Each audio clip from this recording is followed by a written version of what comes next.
لو حاسس بتوهان في حياتك ومش عارف تبدأ من فين، فالفيديو ده ليك يا صاحبي. بس الأول كده تعال أطمنك إن التوهان ده شعور طبيعي جدا، وكمان شعور صحي. إحساسك بعدم الراحة ده شعور صحي أكيد، لأنه ناتج عن مخالفتك لقيمك واتجاهاتك في حياتك. زي صوت ضميرك من جوه كده بينغزك ويقول لك لا يا عم، في أحسن من كده. فهو الطلب ليا عندك هو طلب غريب شوية، ولكن هو اشكر نفسك على إحساسك بالشعور ده. بس المهم ان احنا نعرف السبب ورا الشعور ده. هو ايه السبب اللي انا مخليني تايه بالشكل ده؟ هل ده لاني داخل مرحله جديده في حياتي مثلا، يعني مرحله دراسيه او مثلا مرحله ارتباط؟ وقف الفيديو واكتب ده في ورقه. بس خليني اقول لك ان سبب التوهان هو دايما واحد، وهو ان انت مش مرتب اولوياتك صح. طيب حلها ازاي دي يا دكتور؟ بص يا صاحبي، هات ورقة كده وقسم معايا حياتك لمناطق، واسأل نفسك وكل منطقة فيهم 3 أسئلة. السؤال الأول هو أنا فين دلوقتي؟ والسؤال الثاني أنا عايز أوصل لفين؟ والسؤال الثالث إزاي أوصل؟ إزاي أعمل ده؟ وعلى سبيل المثال ومش بالترتيب يعني، هتقسم حياتك لمناطق زي المنطقة الروحية أو علاقتك بربنا والدين. تاني منطقة علاقتك بنفسك، صحتك النفسية وحياتك الشخصية. المنطقة الثالثة منطقة الشغل أو الدراسة.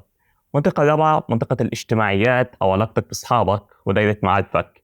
المنطقة الخامسة علاقتك بأسرتك. ممكن طبعا تزود أو تنقص منهم على حسب حياتك. طيب بقى، رتبهم إزاي؟ بص، هو الصح أكيد إنك تحط علاقتك بربنا أو علاقتك الروحية أول أولوية وأول حاجة في حياتك. كتير بننسى إن النجاح أصلا من يد ربنا، وبنحط حاجات تانية زي الشغل أولوية عليه، وده أكيد مش صح. أنت مش محضر ليه أكيد، ولا أنا ماناش واعظ، بس أكيد مكان هيكون قلبك مركز هيكون هدفك.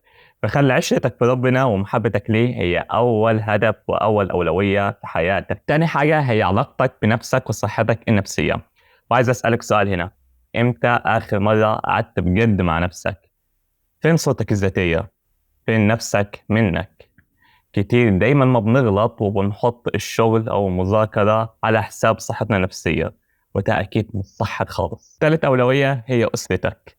هل سألت نفسك قبل كده هما فينهم من حياتي، ولا بتتعرفوا على بعض بس لما النور بيقطع؟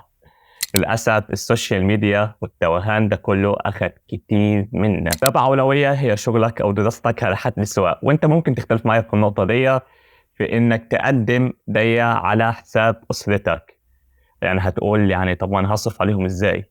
طب اسأل نفسك هنا، وانا لو وفرت لهم المال والراحة وكل اللي نفسهم فيه، لكني كنت غائب عنهم، كنت الحاضر الغائب، لا ما كنتش حاضر غائب اصلا، كنت غائب تماما، كنت ميت في الحياة، موقفك ايه دلوقتي؟ راجع نفسك وانت حر. انا قلت لك خامس حاجة، وانا عارف اصحابي هيزعلوا مني في الحتة دي، وهي اصحابك. يعني هتخلي دايرة اجتماعياتك او معارفك هي اخر اولوية. يعني ما تقطعهاش خروجات بقى على حساب الأولويات الأهم. طبعا الترتيب ده من رأي الشخص، يعني مش لازم تتفق معاه بالضرورة، وكمان هو مرن في نفس الوقت. يعني برغم وجود الاجتماعيات فآخر أولوية من أولوياتي على المستوى الشخصي، لكن طبعا لو عرفت إن صديق لي بيتعرض لظرف طارئ، أكيد هخلي دي أهم حاجة عندي في الوقت ده. وكمان اللي بيخلي الترتيب اللي بقولك عليه يعني من منظور الشخصي هو الأصح نوعا ما، وهو انك لو لاحظت كده هتلاقي كل واحد فيهم بيخدم على التاني. بمعنى لو انا خليت اول اولويه في حياتي هي علاقتي بربنا، هلاقي ان ده بيختم على باقي الاولويات، هي علاقتي بنفسي وعلاقتي باهلي ونجاحي، مستوى الشغل او الدراسه. وهكذا برضه في علاقتي بنفسي ده هيخدم على علاقتي باصحابي، وده كله هيخدم طبعا على الشغل والدراسه. فيعني هتلاقي كل اولويه بتخدم على حساب التانيه.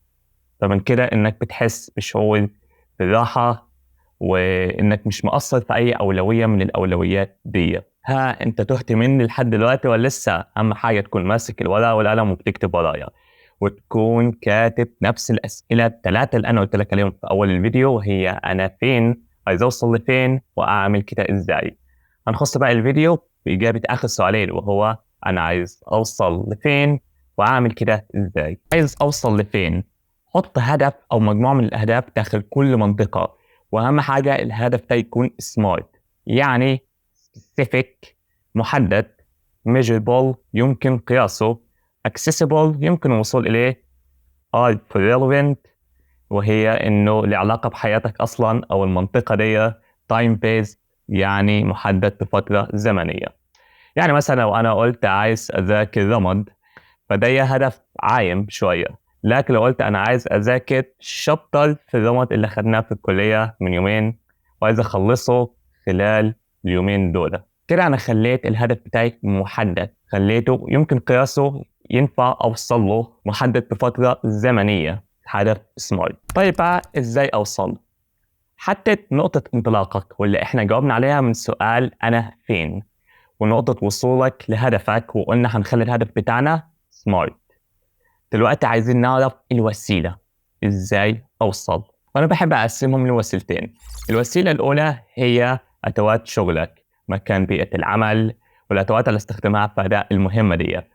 والوسيلة الثانية هي وسيلة التتبع، وسائل التتبع واللي كثير ما بنغفل عنها، ودي مهمة جدا عشان تعرف أنت دلوقتي فين من هدفك، وتفضل على طول في مراجعة مستمرة وتقييم مستمر للهدف بتاعك وللأخطاء بتاعتك علشان تعدل منها وتقدر توصل بشكل أسرع. على سبيل المثال يعني أنا مثلا باجي بذاكر، يعني بحدد الكتب والمصادر المذاكرة بتاعتي في بيئة عمل مناسبة، وببتدي أقسم جلسات المذاكرة بتاعتي جلسات بومودورو.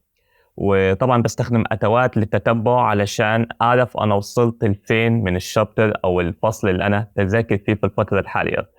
بستخدم أدوات زي نوشن، زي تيك تيك، زي جوجل كالندر، وطبعا أهم حاجة هي الورقة والقلم، الوسيلة التي لا يمكن الاستغناء عنها. أكيد أنت مش فاهم حاجة عن الأدوات دي اللي أنا بقولها، فابدأ بالورقة والقلم عشان ما تعطلش نفسك. ولو حابب تعرف أكتر عن الأدوات دي أنا هبقى سعيد جدا إن أشرحهم لك، فاكتب لي تحت في الكومنتس لو أنت حابب إني أعمل ده. طولت عليكم أوي في الفيديو، بس شخصيا أنا كنت محتاجه علشان أنا برضه الفترة دي. فلو عجبك الفيديو اعمل لايك وشير لاصحابك. اشوفكم الفيديو اللي جاي. سلام.